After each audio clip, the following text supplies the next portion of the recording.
தமிழ் தாத்தா உவேசா அவர்கள் எழுதுகிறார்கள், சோழவள நாட்டில் லால்குடி துவாக்குடிக்கு பக்கத்தில் ஒரு கிராமத்தில் சுப்பையர் என்று ஒருவர் இருந்தார். அவர் ஒரு 100 ஏக்கர் நன்சை நிலம் அவருக்கு இருக்கிறது. அந்த 100 ஏக்கர் நன்சை நிலத்தில் விளைகின்ற எல்லா நெல்லையும் கொண்டு வந்து அரிசியாக்கி திருத்தல யாத்திரை செல்லக்கூடியவர்களுக்கு சோறு சமைத்து அன்னம்பாலிப்பது அவருடைய அன்றாட கடமை.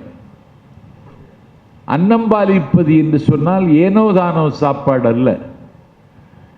எல்லா விதமான கூட்டு, காய்கறி, ஊறுகாய், அப்பளம், ரசம், மோர், சாம்பார் என்று சொல்லி எத்தனை பேர் வந்தாலும் அங்கே வாழை இலை விரித்து அன்னதானம் போடுவார் சுப்பையர். எத்தனை பேரும் வரலாம். வைத்தீஸ்வரன் கோவிலுக்கு, குடந்தை மகாமகத்திற்கு,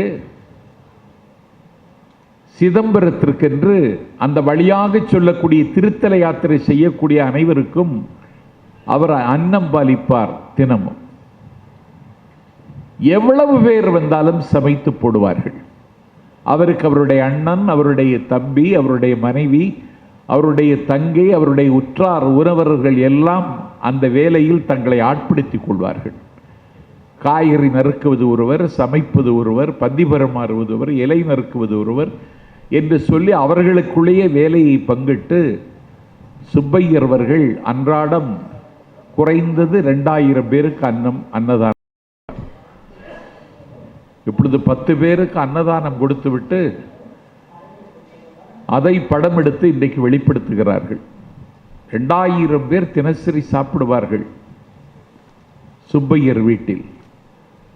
அரண்மனை போன்ற வீடு, வீட்டு முற்றத்தில் பந்தி, அதற்கொரு மிகப்பெரிய பந்தல், சலிக்காமல் உணவு பரிமாறிக்கொண்டே இருப்பார்கள். ஒரு நாள் அவருக்கு பொருளாதார முடை ஏற்பட்டு விட்டது. மழை பொழியவில்லை. கார் நடந்தால்தான் ஏர் நடக்கும், ஏர் நடந்தால்தான் பார் நடக்கும். கார் நடக்கவில்லை, ஏர் நடக்கவில்லை. அவருடைய வீட்டிலும் ஒரு பொருளாதார முடை ஏற்பட்டது. கார் தட்டிய பஞ்சம் வந்துவிட்டது. என்ன செய்வது? அன்னதானம் பாதிக்கக்கூடாது என்று சொல்லி தன்னுடைய தங்கையினுடைய, தன்னுடைய மனைவியினுடைய எல்லா நகைகளையும் கொண்டு போய் வங்கியில் அடகு வைத்து, என்னானாலும் சரி இந்த அன்னதானத்தை நிறுத்திவிடக்கூடாது என்பதில் அவர் உறுதியாக இருந்தார். நகையை அடகு வைத்து எவனாவது அன்னதானம் செய்வானா? செய்தார் ஒருவர். அன்னதானம் முறைப்படி நடந்தது. வெள்ளைக்காரன் ஆட்சி நடந்த காலம். தாசில்தார் அவருக்கு ஒரு கடிதம் எழுதினார். நீ நிலத்திற்கு கட்ட வேண்டிய நிலவரியை கட்டவில்லை, உடனடியாக கட்டவும், இல்லாவிட்டால் உன்னுடைய நிலம் ஜப்தி செய்யப்படும் என்று அவருக்கு கடிதம் வந்தது. அவர் கடிதத்தை படித்தார். படித்துவிட்டு அவர் எந்த பதைப்புக்கும் ஆளாகவில்லை. அவர் மீண்டும் அன்னதானம் வழங்குகிற அந்த வேள்வியை தவறாமல் செய்து கொண்டிருந்தார். ஒரு நாள் தாசில்தார் மீண்டும் ஒரு ஓலை அவருக்கு அனுப்பினார். நீ நிலவரியை செலுத்தாமல் அன்னதானம் வழங்கி கொண்டிருக்கிறாய். கேட்டால் கார்தட்டிய பஞ்சகாலம், என்னால் செலுத்த முடியாது என்கிறாய். அன்னதானம் மட்டும் போடுவதற்கு எங்கிருந்து காசு வருகிறது என்று கேட்ட பொழுது, நான் என்னுடைய மனைவியினுடைய, என்னுடைய தங்கையினுடைய நகையை அடகு வைத்து நான் இந்த அன்னதானத்தை வழங்கி கொண்டிருக்கிறேன். இந்த கார்தட்டிய நிலைமை நீடிக்காது. மழை ஒரு நாள் பொழியும், வானம் ஒரு நாள் பெய்யும். அப்பொழுது நான் மீண்டும் உங்களுக்கு செலுத்த வேண்டிய தொகையை நான் அபராதத்தோடு செலுத்தி விடுகிறேன், என்னை தொந்தரவு செய்யாதீர்கள் என்று அவர் தாசில்தாருக்கு கடிதம் எழுதினார். தாசில்தாருக்கு இவருடைய அன்னதானத்தால் வருகிற புகழ் அவராலே தாங்கிக் கொள்ள முடியவில்லை. மீண்டும் ஒரு வரைவோலை அனுப்பினார். உடனடியாக செலுத்த வேண்டும் என்று. அவர் செலுத்தவில்லை. அதற்காக அவர் சிரமப்படவும் இல்லை. அப்படி ஜப்தியை செய்வாரானால் ஜப்தி செய்துவிட்டு போகட்டும் என்றுதான் அவர் கருதி இருந்தார். அந்த தாசில்தார் என்ன செய்தார், எந்த கட்டளைக்கும் பணியாமல் இருக்கிறார் சுப்பையர் என்று சொல்லி உடனடியாக ஆட்சித்தலைவராக இருந்தவர் வெள்ளைக்காரர் அவருக்கு ஒரு கடிதத்தை அனுப்பி, இப்படி ஒருவர் இருக்கிறார், நிறைய நிலங்கள் வைத்திருக்கிறார், வரி செலுத்தாமல் இருக்கிறார், ஆனால் அன்னதானம் செய்து கொண்டே இருக்கிறார், இவர் மீது நடவடிக்கை எடுக்க வேண்டும் என்று ஆட்சித்தலைவருக்கு கடிதம் எழுதி, ஆட்சித்தலைவர் இந்த கடிதத்தை பார்த்துவிட்டு விசாரணை நடத்தினால் இவர் அன்னதானம் செய்வது ஆட்சித்தலைவருக்கும் தெரிந்ததனால் எப்படி நடக்கிறது அன்னதானம் என்று சொல்லி பார்ப்பதற்கு ஒரு நாள் நள்ளிரவு நடு நிசி ஆட்சித்தலைவர் ஒரு ஆதிதிராவிட தோழனாக அந்த ஊருக்கு வருகிறார். இரவு மணி 1.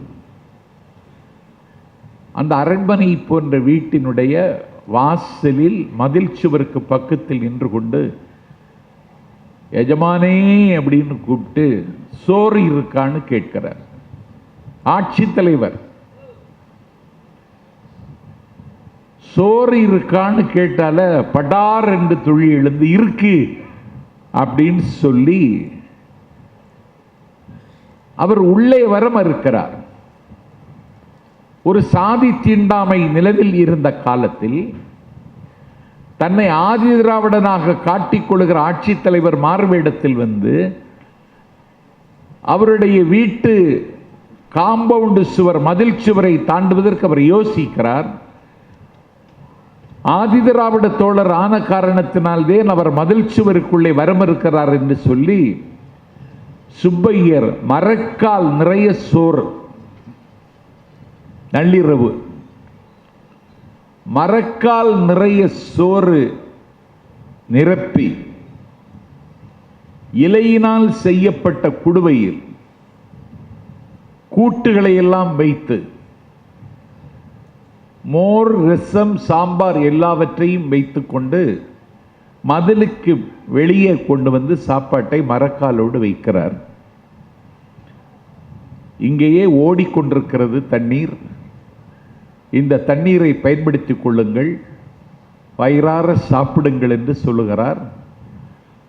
அப்பொழுது மரக்கால் அப்படி என்று கேட்கிறார். உங்களுக்கு விருப்பம் இருந்தால் மரக்காலை தாருங்கள், இல்லாவிட்டால் கொண்டு செல்லுங்கள் என்று சொல்லி வயிறார சாப்பிட்டு விட்டு அவர் மரக்காலையும் கொண்டு போய்விட்டார். தாசில்தார் ஆட்சித்தலைவருக்கு கடிதம் எழுதினால் ஆட்சித்தலைவர் ஒரு ஆதி திராவிட தோழனாக மாறுவேடத்தில் வந்து அன்னதானத்தை பார்வையிட்டால் அன்னதானம் நடப்பதைக் கண்டு மகிழ்ந்தார். ஒரு நாள் சுப்பையருக்கு கடிதம் வந்தது. ஆட்சித்தலைவர் அலுவலகத்தில் இந்த நாள் இத்தனை மணிக்கு நீங்கள் ஆஜராக வேண்டும் என்று. கடிதத்தை பெற்றுக்கொண்டவர் ஆட்சித்தலைவரை சந்திக்க சென்றார். ஆட்சித்தலைவர் நிர்வாகிகள் இங்கே உட்கார்ந்திருப்பது மாதிரி நாற்காலியில் உட்கார்ந்திருக்கிறார். உயரமான நாற்காலி, முன்பக்கம் மேசை, மேசையை சுற்றி வெள்ளை துணி. விசாரித்தார், எத்தனை ஏக்கர் நிலம் இருக்கிறது, எத்தனை பேருக்கு சோறு போடுகிறாய், ஏன் வரி செலுத்தவில்லை, எல்லா கேள்விகளுக்கும் அவர் பளிச்சென்று பதில் சொன்னார். ஏன் அன்னதானம் செய்கிறாய், எனக்கு அதிலே இருக்கிற ஈடுபாடு வேறு எதுவும் இல்லை, என் வாழ்க்கையில் வேறு நோக்கம் ஒன்றும் கிடையாது, நிறைய தேட வேண்டும் என்கிற தாகமும் தவிப்பும் எனக்கு இல்லை, பசித்தவர்களுக்கு சோறு போட வேண்டும் என்பதை என் வாழ்க்கையின் லட்சியமாக கொண்டேன். ஒரு பஞ்சகாலம் வந்ததினாலே அன்னதானம் போடுவதற்கு தட்டுப்பாடு முட்டுப்பாடு வந்துவிடுமோ என்று கருதி அந்த பஞ்சகாலத்திலும் சோறு போடுவதற்கு என்னுடைய தங்கையின் நகையை, என் மனைவியின் நகையை அடமான வைத்துத்தான் நான் சோறு போட்டேன். நகையை இதுவரைக்கும் எடுக்க முடியவில்லை. ஆனால் தாசில்தார் எனக்கு தொடர்ந்து தொந்தரவு செய்தார். ஆனாலும் அன்னதானம் இப்பொழுது வழங்கி கொண்டுதான் இருக்கிறேன். நேற்றைக்கு இரவு ஒருவர் வந்தாரா அப்படின்னு கேட்டார். வந்தார். அந்த இரவு நேரத்தில் சோறு பரிமாறினாயா? பரிமாறினேன். எப்படி கொடுத்தாய்? மரக்காலில் வச்சு சோறை கொடுத்தேன். சரி, மரக்கால் திரும்ப வந்ததான்னு கேட்டார் ஆட்சித்தலைவர். சாப்பிட்டவர் மரக்காலை தராமல் போயிட்டாரு. வேணும்னாலே நீங்கள் கொண்டு போங்கன்னு நான் முதல்ல சொல்லிட்டேன். அந்த முன்னாடி மேசை மறைத்திருந்த துணியை விலக்கி கொண்டு மரக்காலை ஆட்சித்தலைவர் கையில் எடுத்து இதுதானா அந்த மரக்கால்னு கையை தூக்கினார். ஆம், இதுதான் அந்த மரக்கால்னு சொன்னால் ஆட்சித்தலைவர் தான் வந்து சாப்பிட்டு விட்டார் என்று அப்பொழுது தெரிந்துவிட்டது. ஆகவே ஒரு வேள்வி செய்வதற்கு என்ன முட்டுப்பாடு வந்தாலும், என்ன தட்டுப்பாடு வந்தாலும், அந்த வேள்வி செய்வதில் ஒரு ஈடுபாட்டோடு செய்யக்கூடியவனுக்கு உலகம் சொர்க்கத்தின் கதவுகள் திறந்திருக்கின்றன என்பதற்கு அந்த அன்னதான செய்த சுப்பையர், அவருக்கு பிறகு அன்னதான சுப்பையர்னு பேர். இன்னைக்கு அப்படி ஒரு ஆளை பார்க்க முடியுமா என்றால் பார்க்க முடியாது. ஒரு திருக்குறள் என்கிற நூல்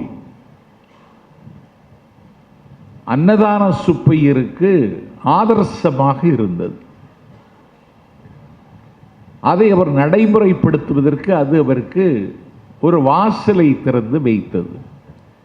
காலம் எப்படி வேண்டுமென்றாலும் கோலம் போடலாம். சரித்திர விசித்திரங்களை நாமே கண்கூடாக காண வேண்டிய காலம் வந்துவிட்டது. தென்கொரியாவில் இருந்து ஒரு புறப்பட்ட விமானம் கீழே விழுந்து 128 பேர் இறந்து போனார்கள். அஜர்பைஜானில் இருந்து புறப்பட்ட விமானம் கஜகஸ்தானில் கீழே விழுந்து 36 பேர் இறந்து போனார்கள். நேற்று இருந்தவன் இன்று இல்லை என்னும் இந்த உலகத்தில் என்றைக்கும் இருக்கப் போவது நூல்கள் மட்டும்தான். நூல்கள் மட்டும்தான் நிறம் மாறாத நண்பர்கள். அந்த நூலின் வரிசையில் உலகத்தில் முதலில் வைத்து எண்ணப்பட வேண்டிய நூலாக இன்றைக்கு திருக்குறள் இருக்கிறது. விவிலியத்திற்கு அடுத்து பல மொழிகளில் மொழிபெயர்க்கப்பட்ட தகுதி திருக்குறளுக்கு உண்டு. இந்த திருக்குறளை வெளிநாட்டில் இருந்து வந்தவன் படித்தான். அவனுடைய பெயர் G Pope. Where do you come from? நீ எங்கிருந்து வருகிறாய் என்று கேட்ட பொழுது நான் லண்டனில் இருந்து வருகிறேன் என்றான். எதற்கு வந்திருக்கிறாய் என்று கேட்ட பொழுது விவிலியத்தை பரப்புவதற்கு வந்திருக்கிறேன் என்றான். அவன் விவிலியத்தை பரப்புவதற்கு தமிழ்நாட்டின் வீதிகளில் வலம் வந்த பொழுது தமிழர்கள் தமிழையே பேசிக் கொண்டிருந்தார்கள். இப்பொழுது தமிழர்கள் தமிழே பேசுவதில்லை. எங்கள் வீட்டு பாட்டி கூட இப்பொழுது ஏழி மார்னிங் தான் எழுந்திருக்கிறாள். தமிழ் பேசுவதில்லை. எல்லோரும் தமிழ் பேசுகிறார்கள். தமிழுக்கும் தமிழர்களுக்கும் இருக்கிற உறவு இரத்தத்துக்கும் சதைக்கும் உள்ள உறவாக இருக்கிறது. இவரிடத்தில் நான் கொண்டு வந்திருக்கிற விவிலியத்தை சொல்ல வேண்டுமானால், சொல்லிக் கொடுக்க வேண்டுமானால் நான் தமிழில் சொல்லிக் கொடுக்க வேண்டும் என்பதற்காகவே ஜி.யு. போப்பு தமிழ் படித்தான்.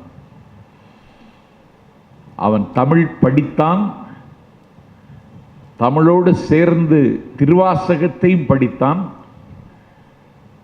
அவன் படித்துவிட்டு சொன்னான், உலகத்தில் பக்தி இலக்கியங்கள் லத்தீன் மொழியில் இருக்கிறது என்றுதான் உலகம் இதுவரைக்கும் கருதி கொண்டிருக்கிறது. ஆனால் தமிழில் இருப்பது போன்ற பக்தி இலக்கியங்கள் உலகத்தில் எந்த மொழியிலும் என்று இல்லை என்று சொன்னவன் ஜி.யு. போப்.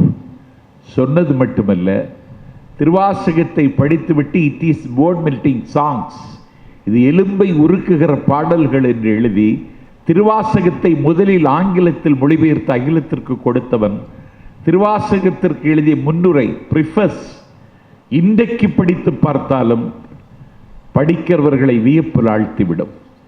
அவன் திருவாசகத்தை திருக்குறளை படித்துவிட்டு ஜி.யு. போப் சொன்னார், நான் செத்து போனதற்கு பிறகு இங்கே ஒரு தமிழ் மாணவன் தூங்குகிறான் என்று எழுதி வையுங்கள், here lies A Tamil student என்று ஜி.யு. போப் சொன்னான். இன்றைக்கு மாட்சி வைத்த இங்கே முதலமைச்சர் அண்ணன் ஸ்டாலின் அவர்கள் அந்த சிலையை பார்ப்பதற்கு 3 படகுகளை இன்றைக்கு விட்டிருக்கிறார். ஒரு படகிற்கு காமராஜர் பெயர் வைத்திருக்கிறார். இன்னொரு படகுக்கு கன்னியாகுமரி மாவட்டத்தை தாய் தமிழகத்தோடு சேர்ப்பதற்கு அடக்குமுறை சட்டங்களை ருசி பார்த்து அந்த விடுதலைக்காக போராடிய மார்ஷல் நேசமணியின் பெயரை வைத்திருக்கிறார். இன்னொரு படகுக்கு ஜி போப் அவருடைய பெயரை முதலமைச்சர் அவர்கள் சூட்டியிருக்கிறார்கள். அவரை நாம் இந்த நாளில் நினைவு கூறுகிறோம். திருக்குறளுக்கு என்ன சிறப்பு? திருக்குறள் என்கிற அந்த நூலில் எந்த இடத்திலும் தமிழ் என்கிற வார்த்தையை சொல்லவே இல்லை. எந்த சமயம் குறித்தும் அதில் பதிவில்லை. எந்த சாதி குறித்தும் திருக்குறளில் பதிவில்லை. எந்த நாடு குறித்தும் திருக்குறளில் பதிவில்லை. எந்த மொழி குறித்தும் திருக்குறளில் பதிவில்லை. நான் தான் எழுதினேன் என்றும் திருக்குறளில் பதிவில்லை. 63 இடங்களில் உலகென்று வருகிறதே தவிர வேறு எந்த பதிவும் இல்லை. என்னுடைய நதியை பற்றி குறிப்பிடுகிறாரா? காவிரியை பற்றி பேசுகிறாரா? இல்லை. என் நாட்டை பற்றி பேசுகிறாரா? இல்லை. இந்த நாட்டில் வெந்ததை தின்று வந்ததை பேசுகிற வன்கணாளர்கள் வாழுகிற நாட்டில் திருக்குறள் ஏன் பிறந்தது, எதற்காக பிறந்தது என்று கேட்டால் பொருள் உடைமைதான் உடைமை என்று நீங்களும் நானும் இன்றைக்கு கருதி கொண்டிருக்கிறோம். பொருள் உடைமைதான் உடைமை என்று கருதி கொண்டிருக்கிற சமூகத்தில் உள்ளம் உடைமைதான் உடைமை என்று பேசுவதற்கு திருக்குறள் வந்தது. உள்ளம் உடைமைதான் உடைமை என்று பேசுவதற்கு திருக்குறள் வந்தது. எல்லாவற்றுக்கும் இந்த உள்ளம் கள்ளம் இல்லாமல் இருக்குமானால், உள்ளத்திலே கசடு இல்லாமல் இருக்குமானால், ஒரு உள்ளம் ஒருவனுக்கு நிர்மலமாக இருக்குமானால் அவனை விட உயர்ந்த மனிதன் உலகத்தில் வேறு யாரும் இல்லை என்று பேசுவதற்கு திருக்குறள் வந்தது. வாழ்க்கை என்பது 1.5 அடி பிறந்து 6 அடிக்கு வளர்ந்து மண்ணுக்கு உரமாவதல்ல. நிலத்தில் விளைத்தவைகளை தின்று தெரிந்த கதை முடிப்பதல்ல. உண்ட உணவின் கொழுப்புகளை பிறரோடு கூடி தனித்துக் கொள்ள வேண்டும் என்கிற தன்னிச்சையின் பார்ப்பட்டதல்ல. வாழ்க்கை என்பது வாழ்வாங்கு வாழ்வதுதான் என்பதை வழிகாட்டுவதற்கு திருக்குறள் வந்தது. அது வழிகாட்டியாக இருந்தது என்பதை விட நம்மை நெறிப்படுத்தக்கூடிய ஒரு மிகப்பெரிய புரட்சிக்கு திருக்குறள் தலைமை தாங்கியது. இன்றைக்கு இதில் நடைமுறைப்படுத்துவதில் தான் சிக்கல் இருக்கிறது. வள்ளுவத்தை எப்படி சொல்லிக் கொடுக்க வேண்டும் என்று சொன்னால், சமகால வாழ்க்கையோடு வள்ளுவத்தை நாம் சொல்லிக் கொடுத்தால் தான் திருக்குறள் நெஞ்சில் நிற்கும். ஒரு நூல் எதை செய்ய வேண்டுமோ அதை இந்த மண்ணில் அந்த அதிசயத்தை நிகழ்த்திய நூல் திருக்குறள். ஒரு 2000 ஆண்டுகளுக்கு பிறகும் அதனுடைய இருப்புக்கு எந்த ஆபத்தும் வரவில்லை. அந்த நூல் இன்னும் இருக்கிறது என்பதை விட இந்த மனித சமூகத்தை அது இயக்கிக் கொண்டிருக்கிறது. ஒரு குறளுக்கு உள்ளம் உடைமைதான் உடைமை, வேறொன்றும் உடைமை இல்லை என்று திருக்குறள் அடித்து சொல்லுகிறது. மனதிற்குள்ளே மகரந்த சேர்க்கை நடத்தாமல் இந்த மண்ணில் எந்த சமூக மாற்றத்தையும் ஏற்படுத்த முடியாது. ஆகவே உள்ளம் உடைமைதான் உடைமை, வெள்ளத்தனைய மலர் நீட்டம் மாந்திரதம் உள்ளத்தனையது உயர்வு என்று வள்ளுவம் சொல்லியது. நாடகம் அப்படிங்கிறது நமக்கு ரொம்ப நெருக்கமான ஒன்று. ஏன் அப்படின்னா, நாடகம் என்பது போல செய்வது, ஒன்று போல அப்படியே செய்கிறது. நம்ம வீட்டில் குழந்தைகள் இருப்பாங்க இல்லையா, ஒரு வயசான ஒருத்தர் தட்டு மாதிரி எந்திரிச்சா அந்த குழந்தை அதே மாதிரி எந்திரிச்சு காட்டும் இல்லையா, போல செய்தல். இதுதான் கூத்துக்கு முன்னோடி. இன்னும் சொல்ல போனால் இயலுக்கும் இசைக்கும் முன்னோடி நாடகம். ஏன்னா மொழி உருவாவதற்கு முன்னாலே என்ன செஞ்சுருக்கணும், இந்த போல செய்தல் செய்ய வந்திருக்கணும். ஒரு யானை வந்திருக்கு அப்படிங்கிறத மொழி உருவாகிறதுக்கு முன்னாடி எப்படி செஞ்சுருப்பான்? அவன் யானை செஞ்சு காமிச்சிருப்பான். அப்போ இந்த நாடகம் கூத்து என்பது முன்னோடி. இது நான் சொல்லலை, தி.க. சண்முகம் சொல்கிறாரு. நான் சொன்னால் நான் நம்ப வேண்டாம். ஆனால் தி.க. சண்முகம் என்ன சொல்கிறாரு? இயலுக்கும் இசைக்கும் நாடகம் முன்னோடி. நம்ம தெருவில் நம்ம என்ன செய்கிறோம்? ஒரு சாயங்காலம் 7 மணிக்கு அப்புறம் நடந்து போகிறோம். அப்போ ஒரு வீட்டிலேருந்து குரல் வரும். என்னது? பாக்கியலட்சுமி குடும்பத்தை அழிக்காமல் விடமாட்டேன் ஒரு குரல் வரும். அடுத்த வீட்டுக்கு போகிறோம். என்னது? படித்த எனக்கு படிக்காத முத்தலகை கட்டி வச்சிட்டிங்களே, நான் அவரை டிவோர்ஸ் பண்ண போகிறேன். இது அடுத்த வீட்டில். இன்னொரு வீட்டில் போகிறோம். அங்கே என்ன வருது? பாண்டியன் ஸ்டோர் குடும்பத்தை ஒழிச்சே ஆகணும் அப்படின்ட்டு. என்னென்னா நாடகம். சரி, இது லேடிஸு. ஜென்ஸ் என்ன செய்வாங்க? So simple. மொபைல் எடுத்துச்சு என்ன செய்வார்? அவர் ரீல்ஸ் பார்ப்பார். ரீல்ஸில் என்ன இருக்கும்? அதுலேயும் அதே தான் இருக்க போகுது. சினிமாவினுடைய துண்டு காட்சிகள், இல்லாட்டி யாரோ ஒருத்தர் போல செய்வார், நடித்து காட்டுவார். சினிமாவில் வர ஒரு சீனை அவங்க என்ன செய்வாங்க? இமிட்டேட் பண்ணி காட்டுவாங்க. இது ஆண்கள். சரி, இளைஞர்கள் என்ன செய்கிறாங்க? So simple. Korean series, web series. வடிவங்கள் மாறினாலும் நாடகத்தை ரசிக்கக்கூடிய தன்மை நமக்கு இன்னும் என்ன செய்யுது? வந்துக்கிட்டே இருக்குது. மரபுலேருந்து வருது. எங்கேருந்து வருதுன்னு சொல்லி பார்த்தோம் அப்படின்னா, சிந்துவெளி காலத்துலேருந்தே அது நமக்கு இருக்குது. ரொம்ப பின்னாடியெல்லாம் போயிட வேண்டாம். ஒரே ஒரு எக்ஸாம்பிள் சொல்லி முடிச்சிட்றேன். 3 நிமிஷத்தை திரும்ப கொடுத்துட்றேன். இப்போ சமீபத்தில் லட்டு பரிதாபங்கள்னு ஒன்று வந்துச்சு இல்லையா? எல்லாம் பார்த்து என்ன செஞ்சோம்? சில பேர் ரசித்தோம்.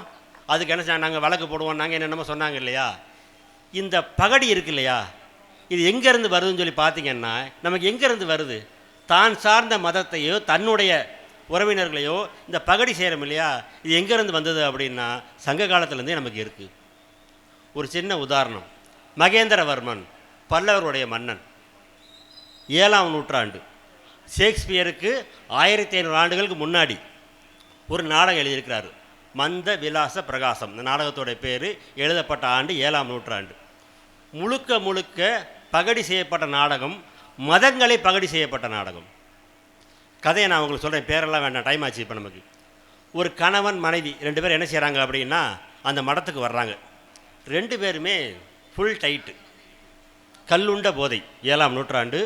இப்போ இருக்க சரக்கெல்லாம் கிடையாது, கல் இருக்கும் இல்லையா? கல்லுண்ட போதை. 2 பேரும் என்ன செய்கிறாங்க? அதை இங்கே உட்காந்து பேசுகிறாங்க, ஒருத்தருக்கு ஒருத்தர் பேசிக்கிட்டு இருக்கிறாங்க.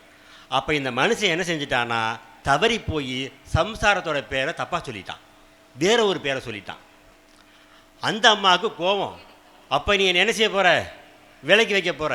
இன்னொருத்தையை நீ பார்த்துட்ட, அதுக்கு தான் இந்த ஊரு கூட்டு வந்திருக்கன்னு சொல்லி ஒரே கத்து. அந்த ஆள் என்ன செய்கிறான்? கெஞ்சுறான். சரியா? ஏம்மா, என் மூஞ்சிக்கு இன்னொருத்தன் கிடைக்க மாட்டான், உனக்கு இன்னொருத்தன் கிடைக்க மாட்டான், இது குடித்த போதையில் தப்பாக சொல்லிட்டேன், கோவப்படாதம்மா அப்படி இப்படின்னு சொல்கிறான். உடனே என்ன செய்கிறான்? அடுத்து ஒரு சத்தியம் பண்ணுறான். அந்த அம்மா இன்னும் சமாதானமாகலை. சத்தியம் பண்ணுறான், இனிமேல் நான் குடிக்க மாட்டேன் அப்படின்ட்டு. இப்போ தான் கதையில் என்ன செய்யுது? சின்ன ட்விஸ்ட்டு. அந்த அம்மா சொல்லுது, ஐயோ அப்படியெல்லாம் செய்யாத, நாமெல்லாம் கபாலிகர்கள் வழியே சேர்ந்தவர்கள். சைவத்தினுடைய ஒரு பிரிவு, சைவம் உருவாகுவதற்கு முன்னாடி உருவான ஒரு பிரிவு கபாலிகர்கள். நாம் என்ன செய்யணும்? இப்படி தான் இருக்கணும். நாம் இப்போ அகோரின்னு சொல்கிறோம் இல்லையா? அவங்களுடைய குருமார்கள் வச்சுக்கலாம், அப்படி தான் அவங்க இருப்பாங்க. நாம் கபாலிகள் சேர்ந்தவங்க, நாம என்ன செய்யக்கூடாது? குடிக்கக்கூடாது, சத்தியம் பண்ணக்கூடாது. அதுவும் இல்லாமல் நீ குடிக்கக்கூடாது, சத்தியம் பண்ணக்கூடாது. ஏன்னா நாளைக்கே நீ குடிப்ப, தலை வெடி செத்து போயிடுவேன், வேண்டாம் அப்படின்னு சொல்லி என்ன செய்கிறாங்க? வா 2 பேர் என்ன செய்வோம்? இந்த கோபத்தை தணிக்கிறதுக்கு மறுபடியும் ஒரு கல் கடைக்கு போவோம் அப்படின்னு சொல்லிட்டு அவங்க 2 பேரும் போகிறாங்க. கல் கடைக்கு போனதுக்கப்புறம் தான் தெரியுது, அவருடைய திருவோடு காணோம். அந்த கபாலிகர் கையில் ஒரு மண்டை ஓடு வச்சுருப்பாங்க இல்லையா? அந்த மண்டை ஓட்டை காணோம். ஏன் அவர் கையில் மண்டை ஓடு இருக்குங்கிறதுக்கு அவரே விளக்கம் சொல்கிறார். யார்? மகேந்திரவர்மன் 7ஆம் நூற்றாண்டில். வழக்கு போடுறதா இருந்தால் 7ஆம் நூற்றாண்டு, மகேந்திரவர்மன் பல்லவ மன்னன். அந்த ஓடு எதுக்கு வந்துச்சு அப்படின்னா, சிவன் பிரம்மாவனுடைய தலையை கொய்தார் இல்லையா? அதனுடைய அடையாளமாக நாங்கள் தாண்டா பெருசு, சிவன் தாண்டா பெருசு, நீங்கள்லாம் டம்மி பீஸுன்னு சொல்கிறதுக்கு திருவோடை வச்சுக்கிட்டு இவங்க சுற்றிக்கிட்டே இருப்பாங்க.